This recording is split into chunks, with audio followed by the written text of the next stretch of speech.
Picture this. You're lying awake at 3 a.m., scrolling through old photos, replaying conversations that ended months ago. Your mind is running wild with what ifs and if onlys. Sound familiar?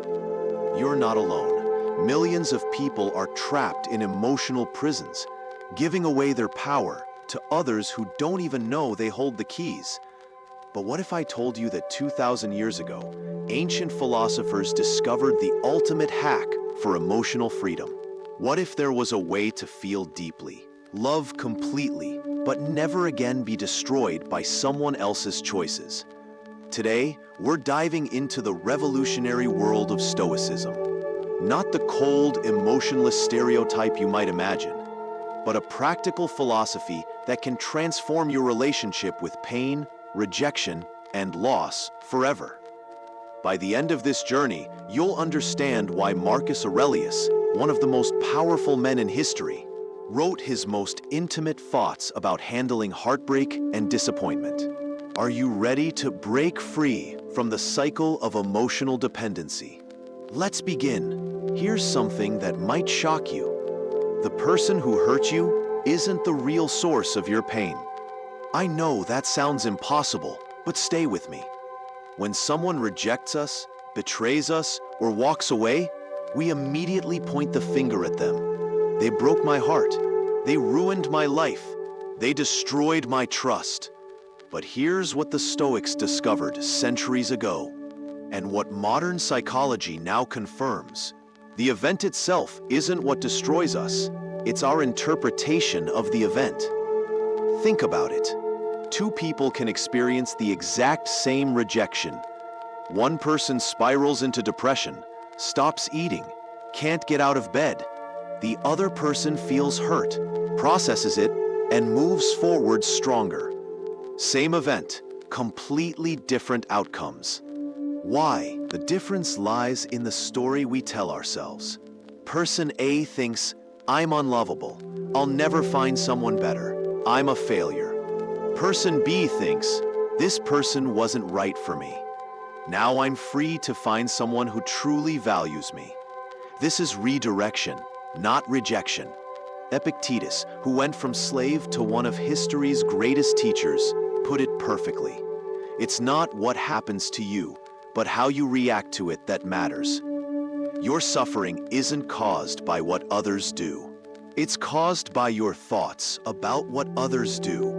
This isn't about denying your feelings or pretending everything is fine. It's about recognizing where your true power lies.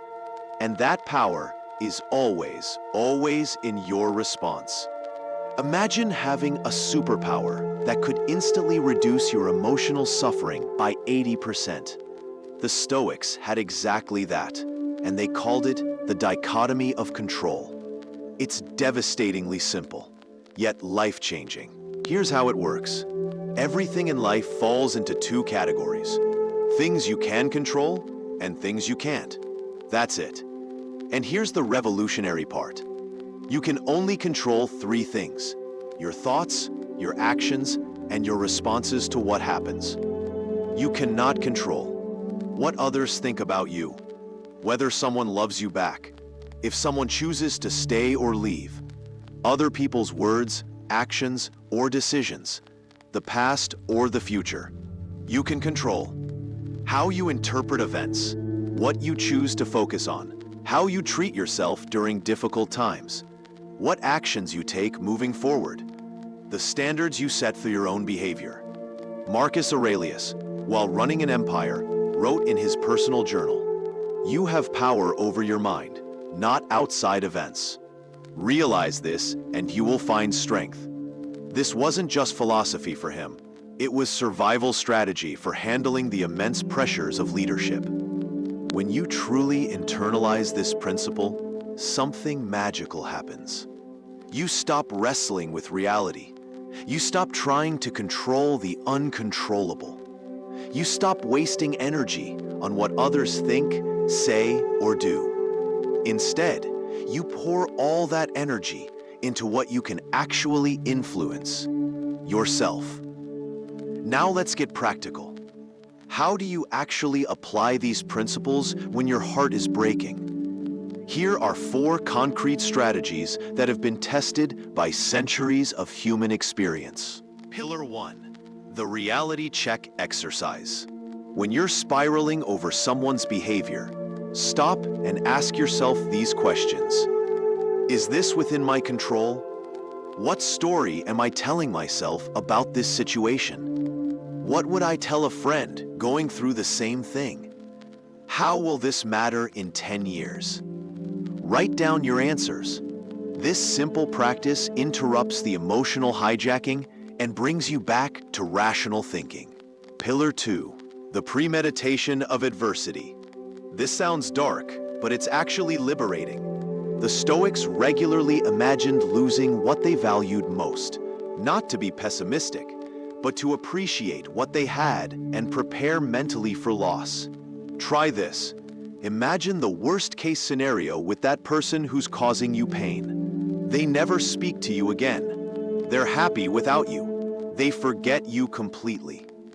Now ask yourself, even if this happens, will I be okay? The answer is always yes. You were whole before they came into your life, and you'll be whole after they leave. This exercise removes the power of fear and shows you that you're stronger than you think. Pillar 3. The present moment anchor. Suffering lives in 2 places, the past and the future. We ruminate about what went wrong or worry about what might happen. But your power only exists in the present moment. When your mind starts spinning, anchor yourself to now. Feel your feet on the ground. Notice your breathing. Look around and name 5 things you can see. This isn't just mindfulness. It's returning to the only place where you have any real control. Pillar 4, the growth mindset shift. Instead of asking, why is this happening to me? Ask, what is this teaching me? Every painful experience is a classroom. Every rejection is redirection. Every loss is a chance to discover your own strength. The Stoics believed that obstacles don't block the path. They are the path. Your pain isn't something to avoid. It's something to transform into wisdom. The art of loving without attachment.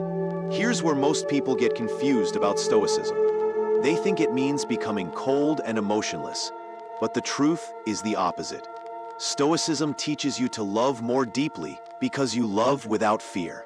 Think about the difference between love and attachment. Love says, I want you to be happy, even if that means being happy without me. Attachment says, I need you to be happy with me, or I can't be happy at all. Love appreciates. Attachment possesses. Love gives freely. Attachment gives with conditions. Love accepts reality. Attachment fights against it. When you love from a place of inner strength rather than inner emptiness, you can give your whole heart without losing yourself. You can be vulnerable without being dependent. You can care deeply without being controlled by the outcome.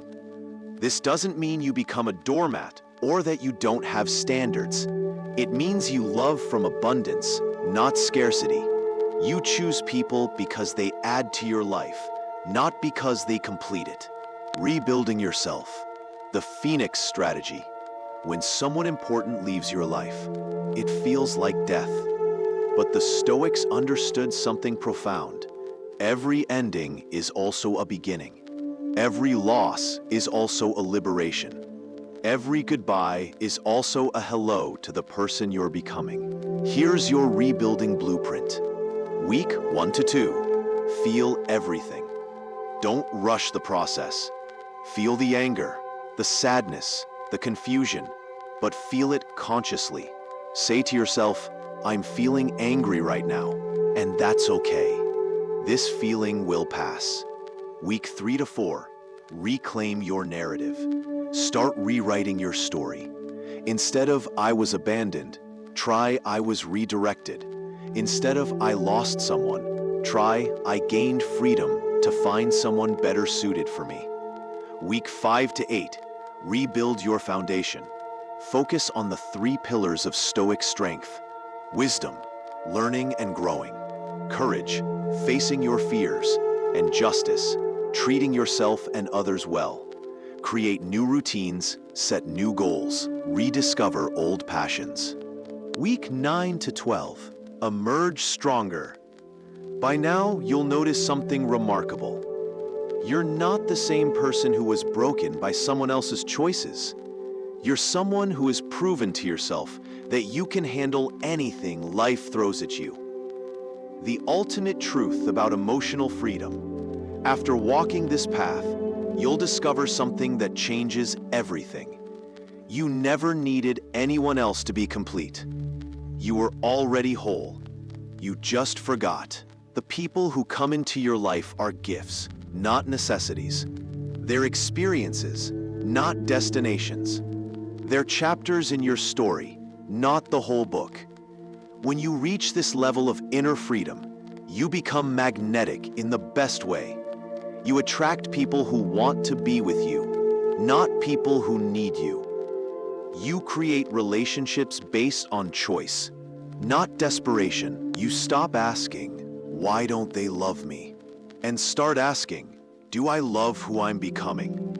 You stop seeking validation and start giving it to yourself. You stop trying to be chosen and start choosing yourself. This is the ultimate promise of Stoicism. Not that you'll never feel pain, but that pain will never again have the power to destroy you. You'll feel everything deeply, but you'll never again be held hostage by your emotions. Your journey starts now. The path to emotional freedom isn't easy, but it's simple. It requires practice, patience, and the courage to face yourself honestly. But every step you take toward inner strength is a step away from being controlled by others. Remember, you are not what happened to you. You are not defined by who stayed or who left. You are defined by what you choose to do with your experiences. Your worth isn't determined by someone else's ability to see it. Your value isn't contingent on someone else's approval. Your happiness isn't dependent on someone else's choices. You are already everything you need to be. You already have everything you need to be free. The only question is, are you ready to claim it? The Stoics believed that true freedom comes not from controlling others, but from controlling yourself. Not from avoiding pain, but from choosing your response to it. Not from being loved by everyone, but from loving yourself enough to never again settle for less than you deserve. Your emotional freedom is waiting. Your inner strength is calling. Your best life is one decision away. The choice is yours. The power is yours. The freedom is yours. What will you choose? If this message resonated with you, you're not alone in this journey. Share this video with someone who needs to hear it. Like this content if it added value to your life. And most importantly, write in the comments, "I choose freedom," to commit to your transformation. Subscribe for more life-changing wisdom. And remember, your past doesn't define you. Your responses do. See you in the next video, where we'll explore how to build unshakable confidence that no one can take away from you. Until then, choose courage, choose growth, choose yourself.